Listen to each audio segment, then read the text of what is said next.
Happy Hour. And now for something completely different. What's going on? This is Happy Hour. I am your host, Ryan Hoppy. And live on the show right now is the one and only Neo from Maxima 92.5. He is on Happy Hour. What's going on, bro? Hey, Ryan. Thank you so much for having me on, for the invitation especially. I'm very excited to have you on, man. I've heard so much about you when I moved into Beasley Media Group, and it was all good things, just saying like your longevity in radio and just everything in that sort of manner. So for the listeners that are maybe from my previous radio jobs that haven't heard your show, how long have you been in radio so far? I think it's embarrassing to say, right? Because this is the part that kind of reveals your age a bit. I think I'm going on 27 years now. I started in 1996. And as a matter of fact, what got me into radio was when I first came to Tampa, I was in the Air Force and I got stationed at MacDill. Yeah. And I was, born and raised in Miami, Cuban kid. And there weren't, I guess I was, when you think about this, right? So Miami's like an extension of Cuba. I grew up in Little Havana. Yeah. So I grew up on white rice, black beans, and pastelitos and cafecito, and Yeah. And when you join the Air Force and you leave Miami and they send you to basic training in Texas and Lackland Air Force Base, you realize, holy cow, I'm now in the United States. Yeah.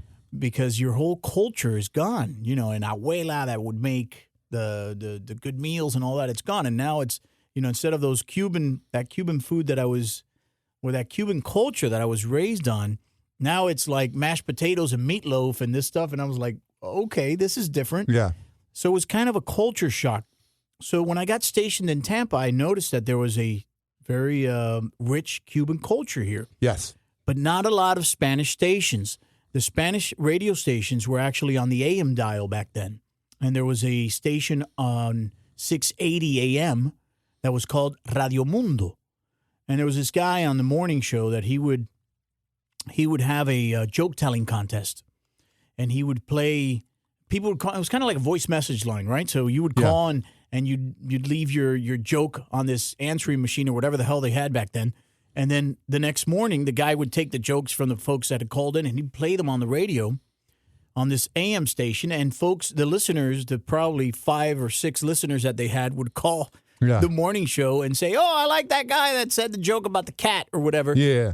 And the winner of that joke-telling contest would always be me. That's how I got started in radio. So people started getting to know me as, the joke guy, the jokes. So at the end of the week, they would give out, I don't know, it was back in the days of the CDs. So they would give out like some promo CDs or whatever. Yeah. And I'd go, and I would still, I'd go on my lunch break while I was still in the service. And then they started calling me the little tin soldier because I'd come all in my uniform from MacDill Air Force Base to pick up my CDs or what have you. And the PD one day, he just said, you'd be good in radio. Just like that. Yeah. And I said, you're kidding me. So they offered me, I think maybe, several months after we got acquainted, they offered me a board op position on Friday and Saturday nights. I must have been, 19, 20 years old when this happened. Yeah. So I was on Friday and Saturday nights, I started board opping, and this was before automation. You got to understand, there was no audio vault or Scott Studios or what we have here now. Wide Orbit or the Prophet system that iHeart ran with for several years.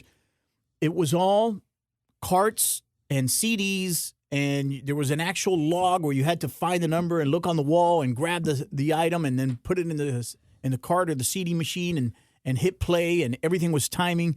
So I was just fascinated by that. I absolutely loved that. And so while my friends were going out to Ybor City or clubbing on Friday and Saturday nights, from 10 to about 3 a.m., I was stuck in a radio studio learning to do all that stuff.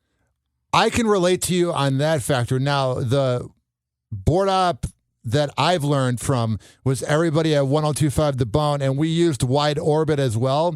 But let me tell you, I've been in Tampa for 8 years now, and I'm about to be 30, and I would say 45% of my 20s, any Friday or Saturday or Sunday night, went to radio. Like when you really want it, you give up those nights. And the worst is when you hear about how much fun they had in Ybor or how much fun they had in South Tampa, and you're like, oh, I was just working in radio. But that's just the thing about radio, though. You have to put in those nights. Yeah, and I didn't really give a crap about those things, though.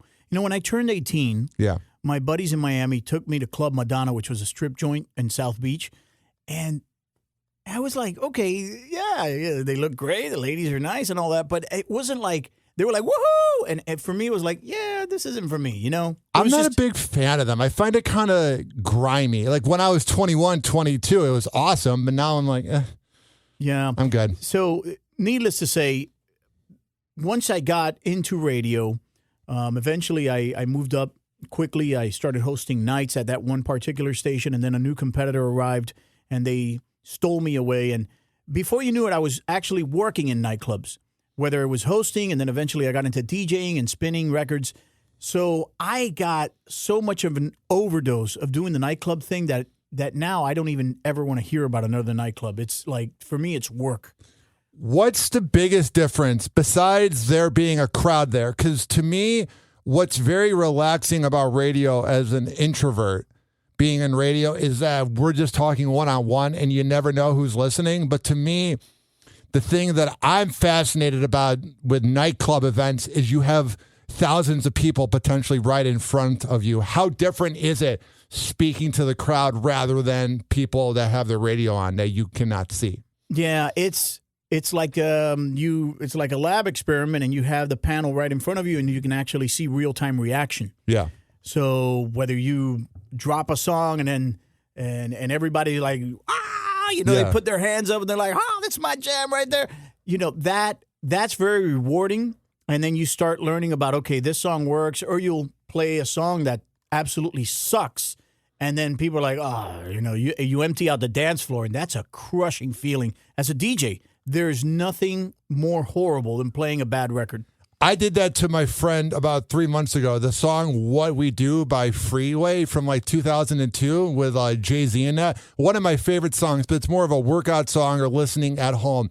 I said, bro, you got to put on What We Do. He goes, no, that's not a nightclub song. He ends up putting on the song.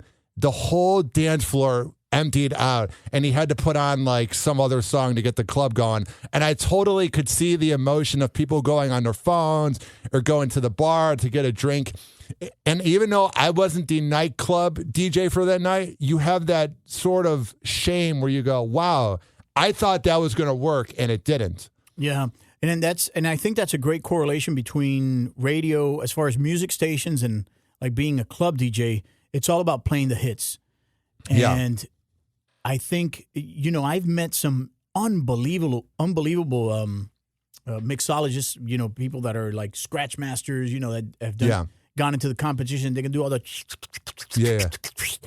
but they have unbelievable skill. But when it comes down to it, and I think 95% of what a DJ does, just like a good program director on a radio station, is playing the right songs, playing the right music.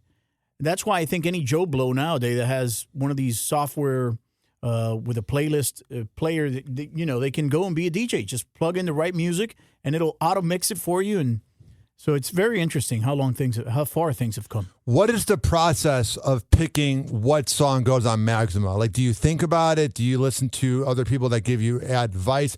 What is the process of figuring out what to play? Well, we have research, so we survey our audience, and we know what they're liking. Yeah. And when time to select new music comes, it's not an autocraft situation. We have listening parties with the rest of the staff, and we try to narrow. There's typically a certain sound that people are craving at the moment. So when we listen to new songs, typically that sound is what becomes more popular in the room. Yes. So people say, yeah, that's a good song. And then also the core artist factor. Like if you have a song by Bad Bunny, right now Bad Bunny's like the superstar of the whole entire world. Yeah, he is. You're almost certain to hit by just adding the next Bad Bunny record, regardless of what it is, just because the guy's a sensation. You know who I loved growing up? I'm from Illinois, and about 15 to 18 years ago, Daddy Yankee you could not turn on the radio in Illinois without hearing Gasolina. That was like the biggest song of '05. It's one of my favorite songs. Sure. So when you get ready for your radio show, are there different news sites you check for prep? Are there, do you, read the newspaper? Are there any old school ways that you do it to find things to talk about in between songs? That's a great question, Ryan. You have to know, regardless of what you're doing in radio, whether it's talk radio or a music format, you have to know what the top 5 headlines of the day are. Yes. Just going in. Even if you don't touch them on the airwaves, you have to know about these things. I typically scour through all of the local channels first, whether it's Fox 13, WFLA, ABC Action News, our friends at WFTS, and then I'll hit up some of the more broader sites like Daily Mail and things like that. That is my favorite site. Yeah, they are loaded. Site. They have a bunch of stuff. But depending on who's writing the article, they could be spun one way or the other. Oh, totally. But they do provide some great content, and they have tremendous access. And that's the part about Daily Mail that I really enjoy. They just seem to get scoops on everything from anywhere. So New York Post is another one if I want to look more, on the political angle and stuff. So that's kind of where I go. So what time do you wake up in the morning? There's some afternoon radio DJs that get up at 11, and I know you don't get up at 11, but what is the process of your day before your show? Yeah, well, when I was solely doing afternoons, remember now I'm directing the station and all that, but when I was solely doing afternoons, I would probably wake up closer to 9 a.m., and then I would take my time, go to the gym, and relax. I'd play video games. What do you play? Call of Duty. I loved Call of Duty. Now I'm on a binge of Halo Wars. Oh man. I had not discovered Halo, and I feel like I missed out on so much. And it was actually my 8-year-old son that said, we should buy Halo. And I said, really, Halo? Yeah, you know what? Greatest game ever. Yeah. So I haven't bought the first-person shooter one. I bought the Halo Wars where you got to build your base and build your arm. And man, I'm just I love that kind of thing. I used to play a game back in the days of PS1 and PS2 called Command & Conquer. I've heard of it. Yeah, and you would build your armies and so on and so forth, and then drop a nuclear bomb on somebody and watch them all burn to hell. And I love that. I don't know why. It's something about watching these little things burn to hell and back that just really excites me. I feel like it's a way to take out, I don't know what the word would be, aggression, not anger, but I feel like radio can be such a mental grind. Mm-hmm. We're not lifting weights or anything unless we go to the gym, but it's a very mental aspect of knowing what to talk about, always having to be on when you're in the hallway and you see people that I feel like when you're at home, for me, I get into a certain outfit. It's like pajamas, and I just sit on my couch and I'll either play video games or watch TV. There's nothing better than after a long day of work of just unwinding at your house. Yeah. I love it's almost a daily thing for my girlfriend and I. We smoke a cigar. Yes. And if I typically get home and I have that window before she gets home, I'll play some Halo Wars, or I'll play Forza or some other video game, or I'll tinker with my race cars or whatever, but it's kind of nice to have that just alone time for a minute. Oh, yeah. I do a lot with that. So what is your take on being alone? Right now, I'm single, and I'm on the dating apps, and I'm having fun in that. But there, to me, is a healthy mix of being alone and then being with people. What is your process? Do you, say, hey, I need a few hours after work to unwind? Because that's me. I can't just go somewhere right after work. I need to unwind for a little bit. Yeah, are you asking me like relationship wise? Relationship or with friends? Are you the type of guy, let's say you work from 7 a.m. to 7 p.m. Do you need to go home real quick, or can you go right to dinner? No, I kind of want to get home. Me too. And I think that's one of the reasons why people work so hard in life, right? Because we want to have a nice home, and part of having a nicer home is, or a place that you're just proud of, whether it's an apartment or a condo or whatever it is you want to enjoy that spot. Yes. And I love enjoying my home. And it's cool. It's kind of like when you go on vacation, for example. One of the best things about going on vacation is coming back. Have you ever gone on vacation, whether it's a 3-night or a 5-night or a 7-day thing in Europe or whatever, and you come back and it's like, oh, my own bed and my own, my own shower and everything is like, I miss my place. And there's something to be said about that. I love going home and just relaxing.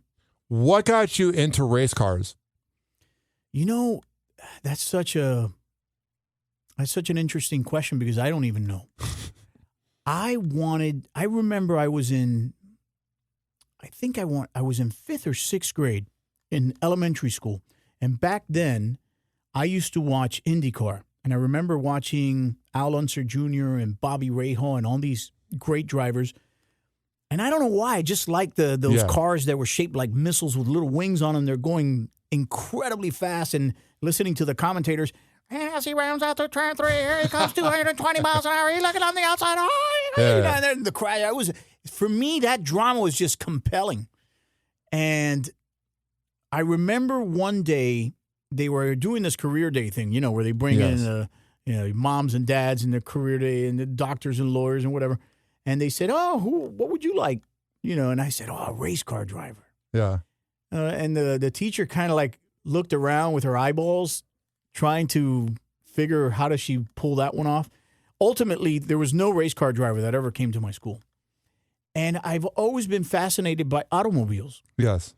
My first car was a 1980 Camaro Z28.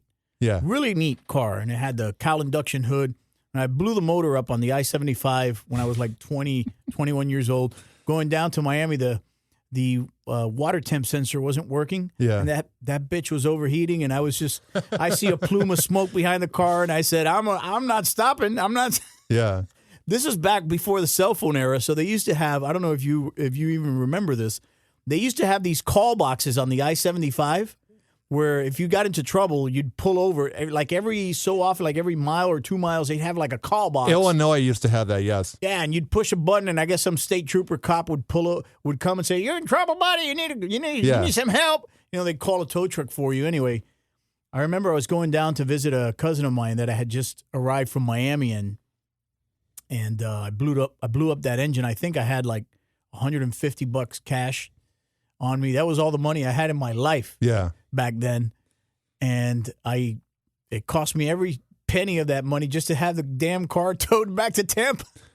That's what I've heard about having really nice cars is like I drive a Honda Accord and it's $45 to fill up the gas tank, and I live 2 minutes from here, so I fill up the gas tank every 3 weeks. But I've heard that when you have nice cars, it comes with, like, as Biggie says, more money, more problems. Like, you got to keep the cars up. Yeah, that car wasn't that nice. It had a pretty nice paint job. It looked cool, but that was a hoopty through and through, man. That thing was old. I mean, we're talking about a 1980 car, and I was driving it in, I don't know. That must have been 96. 97? Yeah. Something right around the time that I was starting in radio, actually. So, but needless to say, going back to my love for cars, my next car was I got a Ford Escort GT. Yes. And it had a 1.8 liter dual overhead cam engine. And I ended up putting headers on that thing. I put nitrous oxide in that thing with a bottle. And then it got broken into in Ybor City one night. I was down there at the nightclub. Oh, Figure man. that out. They smashed my window. They took my boom box, the big speaker I had in the back. They took the nitrous bottle. They broke the dashboard to get the radio out. Sons of bitches. Ybor's fun, but man, there's a point where you need to leave Ybor. I think it's around like 1 a.m. I've been there at 3 waiting for my Uber, and my phone's on like 12%. And that frightening moment until the Uber comes, Ybor can go from very well behaved to just a fight will break out or something will happen, and then the whole vibe on 7th changes. Yeah. Ybor, and I want to be careful about what I say because I've noticed that through the years, the things I say can carry some weight, and I can piss off a shitload of people. Uh-oh. So I'll tell you this much, though. In the early 2000s, I used to rock a spot in Ybor called La Cueva. And it was a Latin night, and it was jumping. And this is about the time that Ybor started going a bit sideways. You know, that whole thing with Club Empire happened, and they had a shooting in there, and it just brawls. They started putting cameras on 7th. This was about the time, and it got ruined for Hispanics. And if you notice, I think it's coming back now in a little bit more because Hispanic, as far as what's popular for Hispanic music, is more urban now in nature, like Bad Bunny, the reggaeton and stuff. But back then, it was like the salsa, merengue, and bachata. And the ladies, they like to dress up to go out. Do. Yeah, they do. But in Ybor, you have to park in the garage or in some lot and then walk to the spot where you're going. And the females were just getting harassed up and down. Hey, mommy, I want to see them titties. You know, whatever. They would holler at them. So eventually, less and less of them started going out. And by the time that the owner of La Cueva said, all right, I'm selling the joint, it was done. I will say, I'm a 6'9" guy, and nobody usually messes with me, but I don't feel safe when I walk to those parking lots, like near the arcade or right behind 7th. Like, when I'm on 275 and I'm leaving, I feel so safe. I love Ybor. I've had some of the most fun nights of my life there. But there's some nights that you can just kind of feel that there's a weird vibe in the air. Yeah. Ybor's bipolar, man. Because it really is. Ybor in the daytime is actually a cool spot. You go in the daytime. Oh, it's nice. Yeah, it's nice. They have nice restaurants. You get to walk around. You get the historic vibe of the place. A lot of the joints where people go to get drunk aren't really happening at that time. Or if they are, it's kind of, light. It's just whatever, a bar, have a beer or something. Yeah. So, Ybor at night, it's just not my cup of tea, not at this age. So how did you meet your girlfriend, and what are your favorite cigars to smoke with her? Well, I met her on Facebook, if you could believe that. Yeah. And just, you know what? Any cigar that tastes good is what we smoke. Honestly, we're not, we like the Rocky Patel stuff. The Padron stuff is good. We just bought a sampler kit of Perdomo cigars, and some of those are very, very nice. Some of the Oliva cigars are good. And, she's a beautiful woman. She's a Cuban lady through and through. When you go to Cuba, you'll see a lot of females actually smoke cigars. Yes. And she smokes her cigars. And I think she had problems, not problems, but she couldn't find that. Most men, they meet a girl that smokes cigars and they're kind of like, ew, what's wrong? But I smoke cigars, and now she smokes cigars, and they're like, wow, match made in heaven almost, right? Yeah, and I feel like in radio, a lot of times, I don't want to use the word groupie, but there's some girls that when you see them out with radio guys, you can tell that they're just with them for the attention. But whenever I've met your girlfriend about maybe 7 times, and every time you can just tell that she loves you, bro. Like there's a vibe that she wants to be around with you, and she's not just looking for the attention. Yeah, no, and believe it or not, she goes to those things because I ask her to, whatever events or appearances that I have to show up at. But she's very quiet life. Yes. She wants to be home smoking cigars watching a movie. She doesn't want to be out. So that's kind of interesting because I'm sort of the same way. And I hate to admit that because a lot of folks, they hear me on the radio and they're like, man, Neil, he's just a wild man. He sounds like he's having a party. He's like a living party. Yeah. And I'm not like that. I like doing things that are very quiet. Me too. We just came back a few days ago from Key West. And by the way, if you have not been down to the Florida Keys, you don't know what you're missing. It is one of the best kept secrets in the entire United States. We have a piece of the Caribbean here in the U.S., here in our state of Florida, and a lot of people don't capitalize on that opportunity. The islands, I mean, it's we were down there. First of all, they have a direct flight, which is cheap. It's like $130 from Tampa to Key West. You land on the island, and then you're there and you're walking around. We rented a golf cart. You don't even need a full-size car. You can rent a golf cart for the weekend, and it'll, the island, I don't know, the island's 4 miles by 2 miles, something like that. And just run around the island, go bar hopping, go do this, that, buy cigars. We rented a boat, and we used a GPS to get out to this spot where the guy at the marina told us. man, Ryan, it was like, imagine that blue water in a pool just out there in the ocean with white sand, 2 feet of water, and we just dropped the anchor right there, lit up some cigars and put on some music, and it was like, man, how we could die tomorrow with a smile on our face. This is paradise. I think this week I'm going to make a trip to St. Pete Beach because when you work so much in Florida, you forget that you live in Florida. I don't know if you go through that, but you have the Monday through Friday 9 to 5 grind. You have the events, you have the radio show, and you're kind of going to the same place. You're going on the highway to your job and you're going home, but you forget that there's the benefits of the beach and the sun.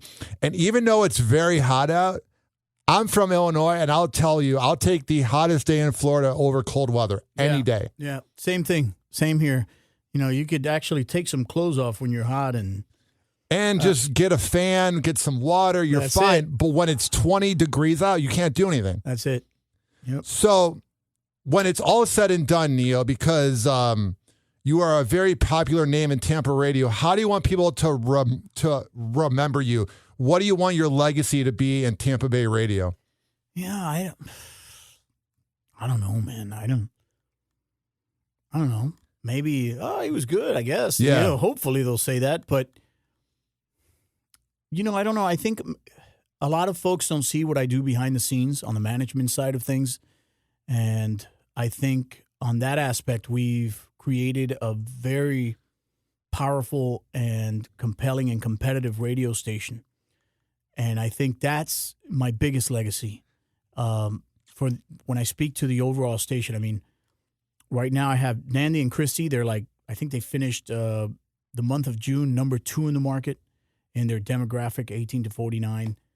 The afternoon drive with myself has been top 3. I think we finished number 2 as well. I've hit number 1 several times in the past year. Middays is top 5. I mean, the station is just a juggernaut, man. Yeah. I mean, this station is just brutal right now.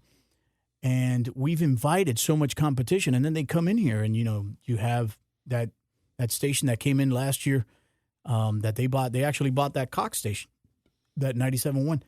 And, man, those people are having such a hard time. And they have not been able to get a foothold in this market. And I think that's a testament to an incredible job that this entire team has done. And I think that's what I mostly want to be related. And would you do a 10 out of 10 job at, and I'm not just saying this to kiss your ass, but you guys are live and local. Like, I feel like we know you guys. A lot of times, I noticed in Tampa Bay, people might not know this because not everyone's from Tampa, but Tampa Bay loves Tampa Bay. And when you have radio shows and you have other things that are not in Tampa, people can feel that because you're not able to talk about the sport teams. You're not able to talk about the events. Like, if you have a show that's not in Tampa, you can't talk about the wine festival and the promotions team being out on a Sunday. Yeah, and aside from that, Ryan, it's the connection and the longevity that I think a lot of our personalities have right now. Yes. Like, I've been on that afternoon drive now for 14 years. And it sounds like I started yesterday because I go into that show every day and I'm like, hey, what's going on? Hey, oh my gosh, it's a hot one today, whatever. Yeah. But if you're going down to the Clearwater Beach, make sure you take a dip and you know, don't take your bikini off until I get there. You know, something like that, right? So I try to create that excitement. And the same thing with Nandy and Christy. I mean, Christy just hit her 12-year benchmark here. Christy started as a part-timer. Yeah. I remember she was hounding me. She was like, oh, please, I want to get a job. And, you know, we had to develop her talent and mold her. And now she's like this superstar. And she's on TV. And she's got, a bunch of followers on the socials. What's the biggest thing that she really worked on that she did well at learning about? Just loosening up. Yeah. I think Christy took this a bit too serious. And I remember she was hosting when she first started. I had her on as a part-timer on the air on maybe it was Sundays or something. Yeah. And she called me one Sunday afternoon. She says, you're not going to believe what happened to me. And I'm like, oh, my God, something's crashing. The computer's crashed. We're off the air. You know, I'm thinking the worst. And she's like, some guy just called me and asked me what color my panties are. And she was really tripping about this, man. I'm not kidding. She was having a hard time with this because she's very serious. She wants to be taken seriously. And I said, well, what did you say? I know I hung up. I said, well, I kind of chuckled and I said, look, I get it. You want to be taken seriously and what have you. I said, but you should take advantage of those opportunities. And she's like, what do you mean? And I said, well, I would have hit the record button on the Vox Pro and I would have asked him, I'm sorry, what was that? And when he says, yeah, what color are your panties? And I would have told him, well, it's kind of hot outside. I'm not wearing panties today. What about you? Are you going commando or what? Yeah. Have fun with it and then put his ass on the air. Yeah. That's, everybody would remember that. So she said, and I saw the light bulb go off. And I think she's not completely off the wall now. She still wants to be taken seriously. Of course. But in the morning show now, she can get loosey-goosey and it's fun. It's fun to hear her that way. And Nandy's just a star, man. You're talking about somebody who's got, I think, 38 years now in radio. Think about that, 38 years in radio. And he sounds, another guy that sounds like just started last year. I spoke to him a few times when I was working with MJ back in June, and he really cares about that show. Like, he'll talk to you in the hallway for a few minutes, but he wants to go into that room and be well prepped. I can read it. Yeah, he's just, these folks, they're immensely talented, but beyond that, they're just great employees. And I've been at radio stations where you can see the prima donnas. Yes. And that talent is impossible to work with. Of course.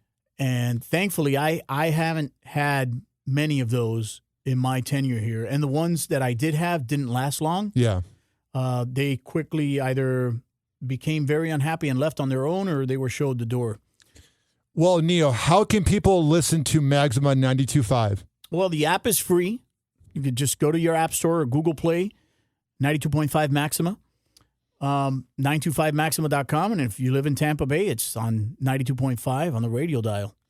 I'm telling you, I keep saying I'm going to learn Duolingo, and I don't do it. But I sincerely want to learn it because even when I'm listening to 92.5 and I'm not sure what's being said, I just get so hyped. Like, the energy you guys bring is some of the best in all of radio, and I'm not just saying that. Well, thanks. I appreciate it. I think we have an approach to this radio station that it's more CHR American. Yes. But just talks in Spanish. Yes. So keep up the very good work, Neo.